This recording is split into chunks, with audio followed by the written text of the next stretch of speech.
Hello everybody, this is Gamergar and welcome back to another video of Stardew Valley. So for the purposes of today's video, I'm going to bring you through all of the key quests inside his hidden walnut room. I'm going to show you how to complete each quest, and I'm also going to give you tips and tricks on how you can make each quest incredibly easy to complete. So the first quest here is the Keys Hungry Challenge. So basically you have to get down to floor 100 in the Skull Cavern without consuming any items. Now this is incredibly easy if you have staircases. So the best way to get staircases, especially if you watched all my previous videos, you should know by now, fill up a shed with crystallariums, get them to generate jades, go to the desert trader every Sunday and trade in your jades for staircases. And there you go. Once you get 100 staircases, you have a very easy quest. And he does give a couple of quests like this where you have to get down to the bottom of some place, you know, so staircases all the way. And what's great about this is that when you get to floor 100 in a Skull Cavern, you always get a treasure chest. So we got a purple slime egg in this one, which isn't bad. You can get much better things. But the purple slime egg isn't too bad. We'll sell that and make a nice profit. So that is basically the first key quest done. Let's have a look at the rest of the key quests. Next one here is Keys Crop. So basically we have to grow 500 key fruit and sell it within 19 days. Now, the trick with this quest is you want to fish up as much seeds as possible. Now you can also cut down trees, fight monsters. There's loads of ways you can get your hands on key seeds. But my preference is just to fish for the whole day and plant what I have at the end of the day. Now it takes 4 days for one seed to grow, but if you have speed grow, you can actually grow them in 3 days, and that's a big difference. So what you do here is when they grow, don't sell them straight away. Put them into the seed machines, and you'll get back more seeds for the fruit. And basically you keep doing this until you can plant 500 key seeds, and then you can sell them.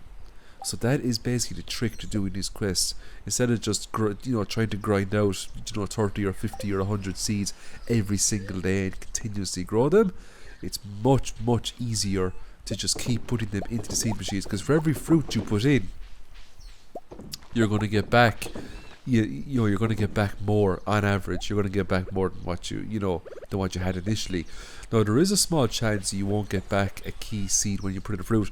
There is a chance you can get back a mixed seed like you saw there. Now it is rare and it is a bummer when you get that, but there is a small chance. There's also a small chance you can get back an ancient seed, which you can grow ancient fruit, and that applies to anything you put into the seed maker.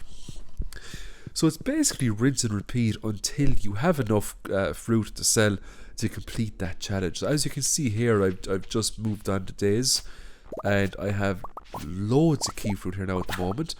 Now I think I end up having 400 something. I don't get 500 from this harvest, but because I get very close, what I do is I sell some of it and I convert the rest back into seeds. And the rest that gets converted then is enough to complete the challenge in the 3 or 4 days that it's going to take to grow. So I don't use speed growth this time. I'm just using rain totems, and I have some retaining soil there as well. I could have easily put down iridium sprinklers, but I just wanted to show you the different tactics that you can use when it comes to growing these crops, especially on Ginger Island. And one of the great things about Ginger Island is that you don't have crows over here, those angry birds that eat your crops. So you don't need scarecrows over here, which is great. It means more tile spaces for you. So I just sold all of my crops. I completed the challenge, and as you can see, I have a lot more key gems to spend now, 246. And I mean, you can get some absolutely amazing items using key gems. I released a video there a few days ago showcasing all the lovely items you can get.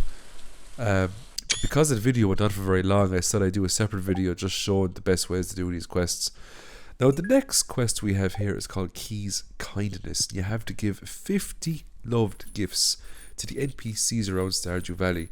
Now you can easily do this in 2 days if you're prepared for it, because there's well over 30 NPCs in this game that you can gift, and each NPC can have up to 2 gifts per week, 3 if it's a birthday. So what I do is I trade all my Omni Geodes into the Desert Trader for treasure troves. I get Clint to break them open. The reason why I do this is because you can get golden pumpkins and pearls out of these treasure troves. And golden pumpkins and pearls are universally loved gifts. Everybody loves them. So you can give these to absolutely anyone in town and they will absolutely love you for it. More importantly, it will count towards the quest. So as you can see here, I got 7 golden pumpkins and I got 6 pearls from breaking open those treasure troves. I got 100 treasure troves there in total. For other universal loved items, you have the rabbit's foot. So if you have a coop here filled up with rabbits, the rabbit's foot is the way to go. You can also use prismatic shards, and you can also use, you know, people's specific loves. For, you know, for example, the carpenters up the road there, you know, you got Robin, Demetrius, and Maru. Demetrius and Maru, for example, love strawberries. But try to go for the university love gifts because it's much easier, especially if you can stack up on them. Prismatic shards can be gotten from all over the place, especially Skull Cavern. So I'm just going to fly around here now. I'm going to give these to the NPCs. I'm only going to show a few NPCs. So we have Jas here staring at the cows. Let's give her a rabbit's foot and we'll make her day. I gave her the bear a few days ago. She wasn't too impressed. She was like, "Ooh, what's this?"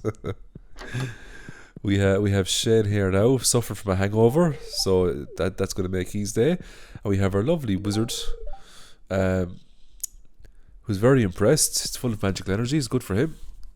And last but certainly not least, we have lovely Sandy, who lives out in the middle of nowhere in a desert and sells cactuses all day. So for today, I managed to get through 30 NPCs, which wasn't too bad. I did try to get Penny, but she fell asleep. So this is the second day, and I just finished the quest. Harvey got the last one there. So the next 2 quests here, we have Skull Cavern Invasion and Dangers in the Deep. Now I'm not going to showcase these quests because they're the exact same as the first quest, Key's Hungry Challenge, where you just have to get to the bottom of the mines. Again, use the staircases, fly down to the levels, and you've got, you know, easy gems right there. Key's Prismatic Grange. Now this can be quite daunting, especially when you read the description, you know, but it's very easy to do. For the red, take my advice, use strawberries. If you don't have strawberries, just make yourself some cherry bombs. If you don't have the mats to make cherry bombs, go into the mines and just buy some off the dwarf. And if you don't have a whole lot of money, you know, you can also use red mushrooms if you've been stocking up on mushrooms. And there's probably, you know, 100 other items you can use as well. Just has to be red. For blue, it's a no-brainer here. We use the blueberries. The reason why I grew strawberries and blueberries is so that every time that quest pops up, I can complete it more or less straight away, because the strawberries and the blueberries will regrow forever on Ginger Island, which is one of the amazing things about this farm. It's basically a giant greenhouse. For the purple, we have the cabbages here. Now, if you don't like growing crops, for whatever reason, if you don't like cabbages, you can use void essences if you prefer slaying monsters. For green, we have fibre, orange, we have copper, and for yellow, we have sap. So they're all very easy items to get. They're very easy items to grind out in a day or two. If you are lacking on fibre, you can just use fibre seeds. If you don't have fibre seeds, you know, you can try growing peas or something like that. So that is basically the Prismatic Grange. Easy peasy, pumpkin squeezy. The next quest we have here is Let's Play a Game. Think you can score 50,000 points in the Junimo Kart Endless mode? Prove it. And I will not be proving it today because it is the hardest game I've ever played in my life. It is not worth 10 key gems. Now I did try, and I will show you my attempts. I've got 2 horrible attempts, and I've got 1 really good attempt where I kinda got close. But I spent hours trying to do this minigame, and I just could not do it. I have cleared all the Dark Souls games. I cleared Elden Ring a few weeks ago. I've platinumed some of those games. I also cleared Bloodborne. I've platinumed Bloodborne. And I'm telling you right now, this game is way harder than those games. It's way harder. It is ferociously hard. In Endless mode, you have 1 life. So if you miss time a jump, you start right back at the beginning again. And it gets very tiresome very quickly, I can tell you. In terms of tips, the best tips I can give you is try to collect the fruit on each level because you get huge bonuses. I think you get something like 5,000 points if you get all the fruit. You need 50,000. So, you know, you might be able to snag it maybe at the end of level 4 if you've been getting all the fruit. But sometimes the fruit is really hard to get in some of the levels. Sometimes you're better off just not going for the fruit at all and just focusing on survival. Also, all these zones are randomly generated. Now, you're always going to get an ice zone, for example, on the second round, but it can change. Sometimes you can get an easy one, sometimes you can get a hard one. You're always going to get this big giant whale blowing bubbles at you on the third level. And if any of those bubbles hit you, you die straight away. Straight back to the start. And I only got to this whale. This was the second time I got to him in all the hours I was playing. So I actually managed to get past this level. And I get to the 4th level. And as you can see there, my score, it's just going to go past 25,000 now. So, you know, I got more than halfway there. And what's really funny is that Lewis got first place. He's the mayor. Don't you think he'd have something better to be doing with his life, you know? So the next quest is 4 prismatic stones. Now this one is just to get 4 prismatic shards. Loads of places in the game you can get prismatic shards. They're not as rare as you think they are. The first one, it's a guaranteed drop. If you reach the end of the volcano cave, you're guaranteed a prismatic shard. To get the rest of them, my advice is just go into the skull cavern with all the luck buffs. I've got loads of videos on, you know, on preparation guides and how to get loads of luck and how to increase your chances to get all these goodies. So check out those videos if you're interested, of course.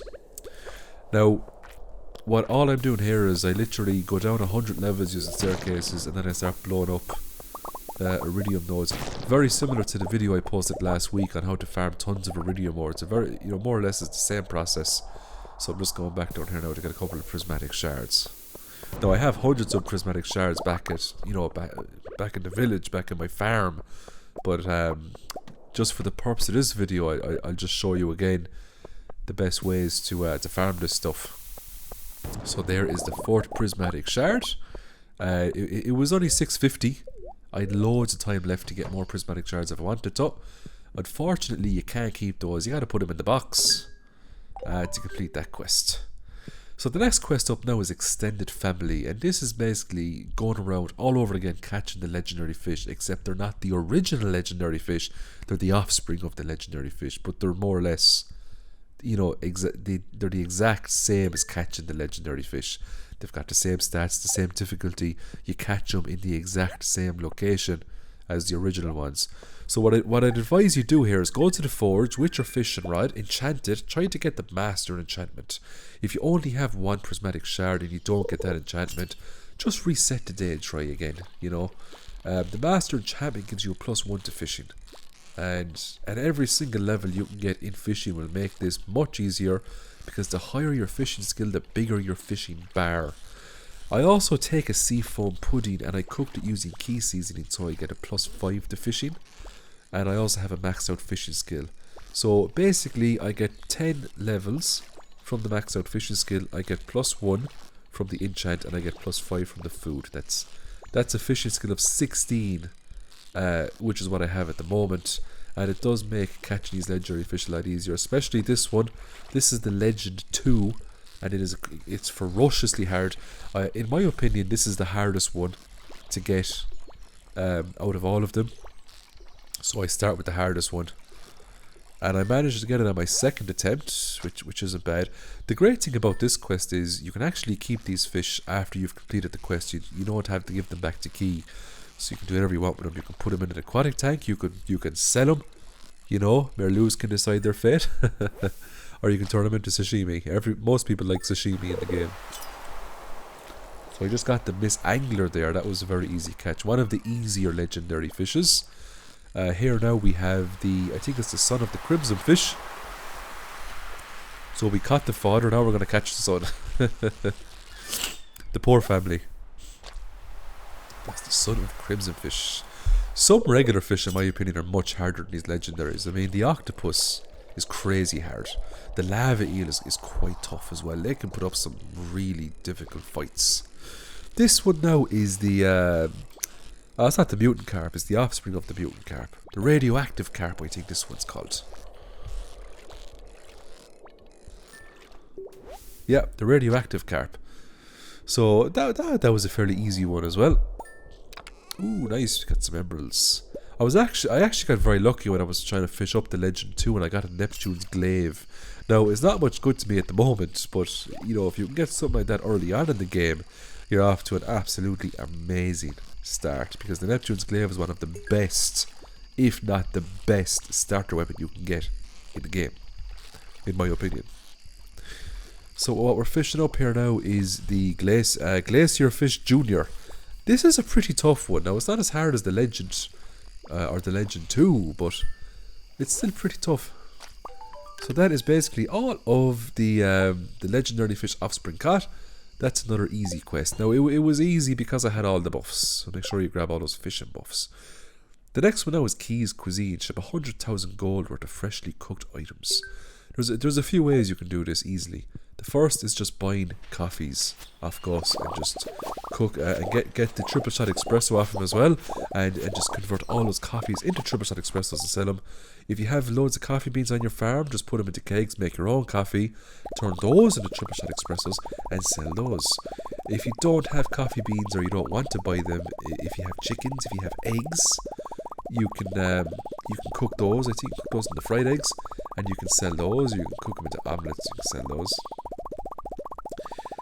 So for the purposes of this video, because I have loads of coffee beans, I just went with the triple shot espressos. And the reason why I have so many coffee beans is because the triple shot espresso gives a really nice speed buff, and sometimes I prefer the speed buff over the luck buff that the ginger ale gives when I go into the caves. It all depends on what I'm looking for. So that is another easy quest in the bag, and as you can see there, I got 275,000 gold from selling other items. Not too bad. So I am going to leave the video there. I hope you enjoyed it. I'll upload the next Stardew Valley video in the next day or two, so stay tuned for that. And as always, I hope you have a great day. Bye for now. Thanks for watching. Don't forget to like, subscribe and hit that notification bell to be notified for my future videos. And as always, have a great day.